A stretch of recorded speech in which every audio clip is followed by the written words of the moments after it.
Today we're going to spend 5 minutes drawing a hibiscus flower, also known as Rose of Sharon. If you're new here, I'm Karla Jodoin, a floral-obsessed artist on a mission to show you that drawing flowers can be easy. I'll break down each step into simple, approachable parts, so grab your pen and let's get started. Start off by drawing small circles toward the center of your page. Basically, we're going to create an almost triangular shape out of the tiny circles.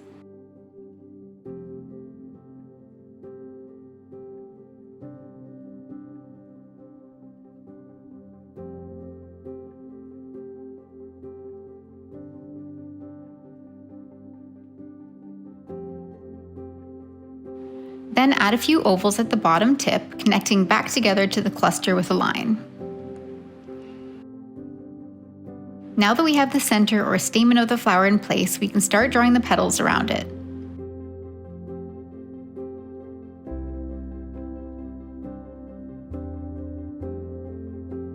What you want to do is draw a curved line starting at the base of the stamen, extending outwards to create a wide, round shape, and then bring the line back down on the other side to create a narrow base. When you're drawing the petals, feel free to wiggle your hand a bit and create an outer edge that isn't perfectly smooth. Add 5 of these petals around the stamen. Don't make them all the same. Remember, the variances are what make this more lifelike. Now, the flower that I studied before drawing this had 5 petals, but there are some varieties that can have up to 8. I believe they're called double hibiscus flowers if they have more petals than 5. I want to add a bit of interest to this piece, so let's add a little bud coming out of the top edge with some small elongated diamond shapes with a little pointed bud shape in behind them. We can add some leaves in as well, in different sizes.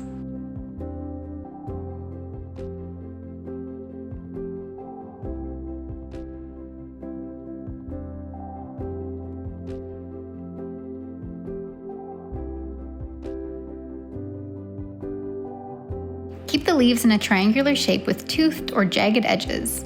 Nothing too complex. If you follow me on Patreon, I just posted several different Rose of Sharon images for you to reference, including leaves and buds, and a drawing guide with a step-by-step process for this flower.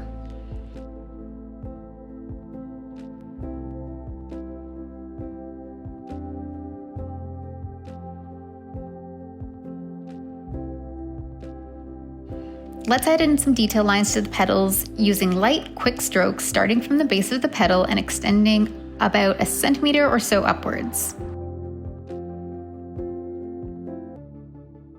Often these flowers have deeper, more rich color tones toward the center, so keeping the lines close together will help make it appear darker.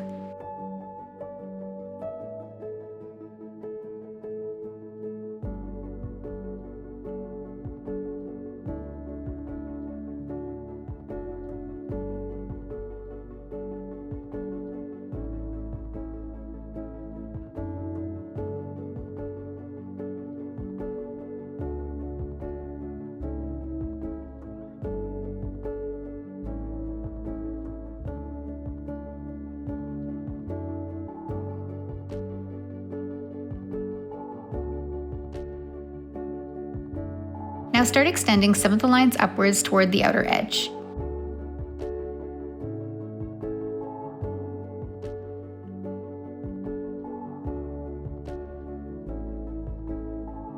Just very lightly lift your pen up and down as you draw to get that broken line effect. Add a few lines around the outer edges as well to help you create the look of a curve.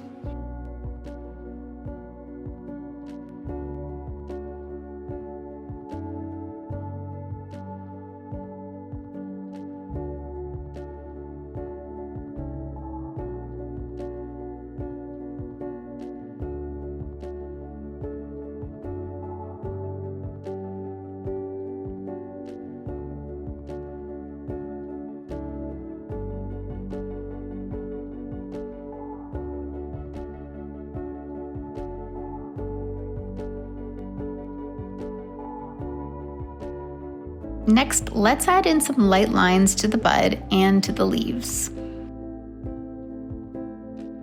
For the leaves, just add some quick lines extending from the main vein of the leaf toward the outer edge on an upward angle. Again, you can use some broken lines here to add some variances in texture.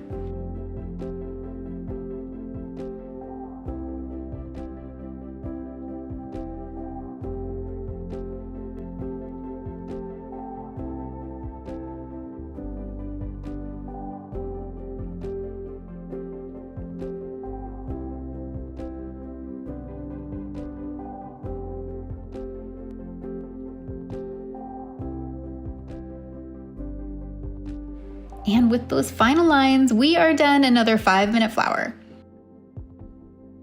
Thanks for drawing along with me today, and as always, let me know your flower requests in the comments.